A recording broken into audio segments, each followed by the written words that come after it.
श्री शिवाय नमस्तुभ्यम। प्रिय श्रोताओं, आप सभी का हार्दिक स्वागत है आज की वीडियो में।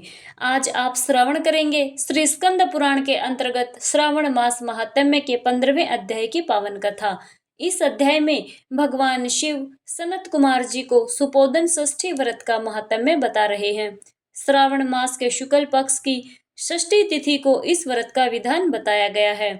एक समय सनत कुमार जी ने भगवान शिव से विनम्रता पूर्वक कहा, हे देवेश, हे देवाधिदेव, हे महादेव, मैंने नागों के आश्चर्यजनक पंचमी व्रत का महात्म्य सुन लिया। अब कृपा करके मुझे षष्ठी तिथि में किए जाने वाले व्रत का नाम, उसकी विधि और उसका फल भी बताइए। सनत कुमार जी की बात सुनकर भगवान शिव बोले, हे विपेंद्र, श्रावण मास के शुक्ल पक्ष की षष्ठी तिथि को महामृत्यु का नाश करने वाला सुपोदन नामक उत्तम व्रत करना चाहिए। भगवान शिव ने आगे बताया कि व्रती को शिवालय में अथवा अपने घर में श्रद्धा पूर्वक भगवान शिव का पूजन करना चाहिए और सुपोदन का नैवेद्य भगवान को अर्पित करना चाहिए। व्रत की विधि में विभिन्न नैवेद्य अर्पित करने तथा ब्राह्मण को वायन देने का भी विधान बताया गया है। जो कोई इस विधि से व्रत करता है उसका अनंत पुण्य प्राप्त होता है। इसके बाद भगवान शिव इस व्रत से जुड़ी राजा रोहित की अद्भुत कथा सुनाने लगे। प्राचीन समय की बात है। एक राज्य में रोहित नाम के एक धर्मात्मा राजा राज्य करते थे। राजा के पास धन संपत्ति, वैभव और प्रजा का प्रेम सब कुछ था, लेकिन उनके जीवन में एक बहुत बड़ा दुख था कि राजा के कोई संतान नहीं थी। समय बीतता गया, राजा और रानी की संतान प्राप्ति की इच्छा और अधिक प्रबल होती गई। राजा ने मन में निश्चय किया कि वे संतान प्राप्ति के लिए कठोर तपस्या करेंगे। उन्होंने भगवान की आराधना प्रारंभ कर दी। दिन रात वे तपस्या में लीन रहने लगे। कठिन परिस्थितियां आई, शरीर कमजोर होने लगा, लेकिन राजा की श्रद्धा और संकल्प नहीं डगमगाया। राजा की कठोर तपस्या से प्रसन्न होकर ब्रह्मा जी उनके सामने प्रकट हुए। राजा ने ब्रह्मा जी को प्रणाम किया और अपनी मनोकामना प्रकट की। ब्रह्मा जी ने राजा से कहा, राजन, तुम्हारे प्रारब्ध में पुत्र का योग नहीं है। लेकिन राजा ने हार नहीं मानी। उन्होंने अपनी तपस्या जारी रखी। राजा की अटूट इच्छा और कठोर तपस्या को देखकर ब्रह्मा जी पुनः प्रकट हुए और बोले, मैं तुम्हें पुत्र का वर देता हूँ, लेकिन तुम्हारा पुत्र अल्पायु होगा। राजा के सामने अब एक कठिन परिस्थिति थी। एक और वर्षों से संतान प्राप्ति की इच्छा और दूसरी ओर पुत्र के अल्पायु होने का भय। फिर भी राजा और रानी ने विचार किया कि संतान प्राप्ति स्वयं में उनके लिए बहुत बड़ा वरदान है। कुछ समय के पश्चात ब्रह्मा जी के वरदान से उन्हें हर्ष तथा शोक देने वाला पुत्र पैदा हुआ। राजा ने विधि पूर्वक उसके जात कर्म आदि संस्कार करवाए। दक्षिणा नाम वाली उस रानी तथा राजा रोहित ने प्रेम पूर्वक उसका नाम शिवदत्त रखा। उचित समय आने पर भयभीत चित्त वाले राजा ने पुत्र का यज्ञोपवीत संस्कार किया, किंतु राजा ने उसकी मृत्यु के डर से उसका विवाह नहीं किया। तदंतर 16वें वर्ष में वह पुत्र मृत्यु को प्राप्त हो गया। तब ब्रह्मचारी की मृत्यु का स्मरण करते हुए राजा को महान चिंता होने लगी कि जिनके कुल में यदि ब्रह्मचारी मर जाए उनका कुल विनष्ट हो जाता है और वह ब्रह्मचारी भी दुर्गति में पड़ जाता है। सनत कुमार बोले, हे देवाधिदेव, हे महादेव, हे जगन्नाथ, इसके दोष निवारण का उपाय है अथवा नहीं? यदि हो तो अभी बताएं, जिससे दोष की शांति हो सके। ईश्वर बोले, यदि कोई स्नातक अथवा ब्रह्मचारी मर जाए तो अर्क विधि से उसका विवाह कर देना चाहिए। इसके बाद उन दोनों ब्रह्मचारी तथा आक को परस्पर संयुक्त कर देना चाहिए। अब अर्क विवाह क्या होता है, उसकी विधि क्या होती है, यह जानिए। मृतक का गोत्र, नाम आदि लेकर देश काल का उच्चारण करके कर्ता कहे कि मैं मृत ब्रह्मचारी के दोष निवारण हेतु वैसर्गिक व्रत करता हूँ। सर्वप्रथम सुवर्ण से आभ्युदय करके अग्नि स्थापन कर आघार होम करके चारों विहारतियों ओम भूर, ओम भुवः, ओम स्वः, ओम महः से हवन करना चाहिए।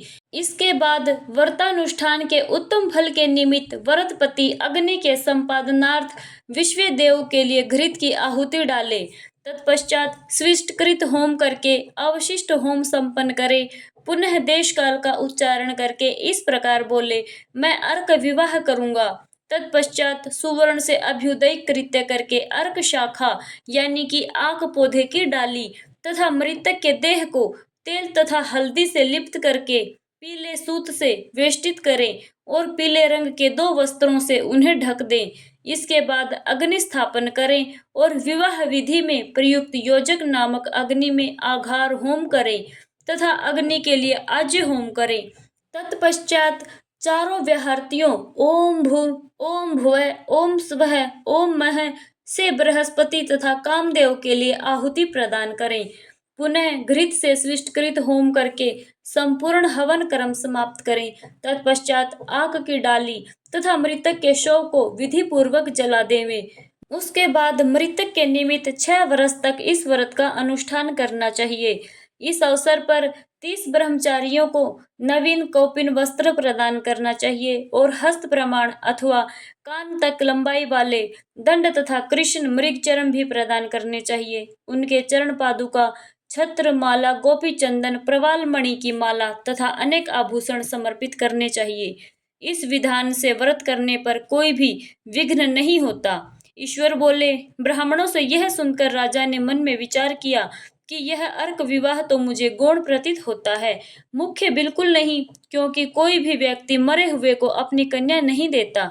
मैं राजा हूँ, अतः मैं उस व्यक्ति को अनेक रत्न तथा बहुत धन दूंगा जो कोई भी इसकी वधू के रूप में अपनी कन्या प्रदान करेगा। उस नगर में कोई ब्राह्मण था, वह किसी दूसरे नगर में गया हुआ था। उसकी पहले ही मृत्यु हो चुकी थी। भार्या से एक सुंदर पुत्री विद्यमान थी। ब्राह्मण की दूसरी पत्नी थी जो दुष्ट मन वाली थी और उसके प्रति बुरे विचार रखती थी।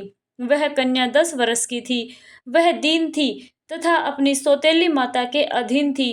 अतः सौतपन के द्वेष तथा अत्यधिक धन के लोभ के कारण उस सौतेली माता ने 1 लाख मुद्रा लेकर उस कन्या को उस मृतक राजकुमार के निमित्त दे दिया। कन्या को लेकर के वे लोग नदी के तट पर शमशान भूमि में राजकुमार के पास गए और शव के साथ उसका विवाह कर दिया। इसके अनंतर विधान पूर्वक शव के साथ कन्या का योग करके जब वे जलाने की तैयारी करने लगे, तब उस कन्या ने पूछा, हे सज्जनों, आप लोग यह क्या कर रहे हैं? तब वे सभी दुखित होकर कहने लगे कि हम लोग तुम्हारे इस पति को जला रहे हैं। इस पर भयभीत होकर बाल स्वभाव के कारण रोती हुई उस कन्या ने कहा, आप लोग मेरे पति को क्यों जला रहे हैं? मैं जलाने नहीं दूंगी। आप सभी लोग एक साथ चले जाइए, मैं अकेली ही यहाँ बैठी रहूंगी। जब ये उठेंगे तब मैं इन पतिदेव के साथ चली जाऊंगी। उसका हठ देखकर दया के कारण दीन चित्त वाले कुछ भाग्यवादी वृद्धजन वहां इस प्रकार कहने लगे, अहो, होनहार भी क्या होता है, इसे कोई भी नहीं जान सकता। दीनों की रक्षा करने वाले तथा कृपालु भगवान न जाने क्या करेंगे। सौत की पुत्री का भाव रखने के कारण सौतेली माता ने इस असहाय कन्या को बेचा है। अतः संभव है कि भगवान इसके रक्षक हो जाएं। अतः हम लोग इस कन्या को तथा इस शव को नहीं जला सकते। इसलिए यदि सभी को अच्छा लगे तो हम लोगों को यहाँ से चल देना चाहिए। परस्पर ऐसा निश्चय करके वे सब लोग वहां से अपने नगर की ओर चल पड़े। बाल स्वभाव के कारण यह सब क्या है, इसे न जानती हुई भय से व्याकुल वह कन्या एकमात्र शिव तथा पार्वती का स्मरण करती रही। उस कन्या के स्मरण करने से सब कुछ जानने वाले तथा दया से पूर्ण हृदय वाले शिव पार्वती शीघ्र ही वहां आ गए। नंदी पर विराजमान उन तेज निधान शिव पार्वती को देखकर उन देवों को न जानती हुई भी उस कन्या ने पृथ्वी पर दंड की भांति पड़कर प्रणाम किया। तब उसे आश्वासन प्राप्त हुआ कि पति से तुम्हारे मिलने का समय अब आ गया है। तब कन्या ने कहा कि क्या मेरे पति अब जीवित नहीं होंगे? तब उसके बाल भाव से प्रसन्न तथा दया से परिपूर्ण शिव पार्वती ने कहा कि तुम्हारी माता ने सुपोदन नामक व्रत किया था। उस व्रत का फल संकल्प करके तुम अपने पति को प्रदान करो। तुम ऐसा कहो कि मेरी माता के द्वारा जो सुपोदन नामक व्रत किया गया है, उसके प्रभाव से मेरे पति उठ जाएं। तब उसने सब कुछ वैसे ही किया और उसके परिणाम स्वरूप शिवदत्त उठ गया। उस कन्या को व्रत का उपदेश करके शिव तथा पार्वती माता अंतर्ध्यान हो गए। तब शिवदत्त ने उस कन्या से पूछा, तुम कौन हो और मैं यहाँ कैसे आ गया हूँ? तब उस कन्या ने कुछ वृतांत कहा और इस प्रकार रात्रि व्यतीत हो गई। प्रातः होने पर नदी के तट पर गए हुए मनुष्यों ने आकर राजा से यह निवेदन किया, हे राजन, आपके पुत्र तथा पुत्र वधू नदी के तट पर विद्यमान हैं। विश्वस्त लोगों से यह बात सुनकर वे राजा बहुत हर्षित हुए। वे हर्ष भरी बजवाते हुए नदी के तट पर आए। सभी लोग प्रसन्न होकर राजा की प्रशंसा करने लगे। वे बोले, हे राजन, मृत्यु के घर गया हुआ आपका पुत्र पुनः लौटकर आ गया है। इस पर राजा पुत्र वधू की प्रशंसा करने लगे और बोले कि लोग मेरी प्रशंसा क्यों करते हैं? प्रशंसा योग्य तो यह वधू है। मैं भाग्यहीन और अधम हूँ। धन्य और सौभाग्यशालिनी तो यह पुत्र वधू है, क्योंकि इसी के पुण्य के प्रभाव से मेरा यह पुत्र जीवित हुआ है। इस प्रकार अपनी पुत्र वधू की प्रशंसा करके राजा ने दान और सम्मान के साथ श्रेष्ठ ब्राह्मणों का पूजन किया और ग्राम से बाहर ले जाए गए मृत व्यक्ति के पुनः ग्राम में प्रवेश कराने से संबंधित शांतिक विधि को ब्राह्मणों के निर्देश पर विधि पूर्वक संपन्न किया। हे वत्स, इस प्रकार मैंने आपसे यह सुपोधन नामक व्रत कहा है। इसे 5 वर्ष तक करने के अनंतर उद्यापन करना चाहिए।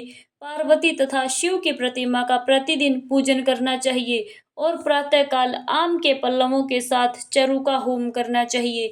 साथ ही नैवेद्य तथा वायन अर्पित करना चाहिए। मनुष्य यदि व्रत की बताई गई इस विधि के अनुसार आचरण करे तो वह दीर्घजीवी पुत्र प्राप्त करके मृत्यु के अनंतर शिवलोक को जाता है और उसके जीवन में शुभ फल की प्राप्ति होती है। श्री शिवाय नमस्तुभ्यम।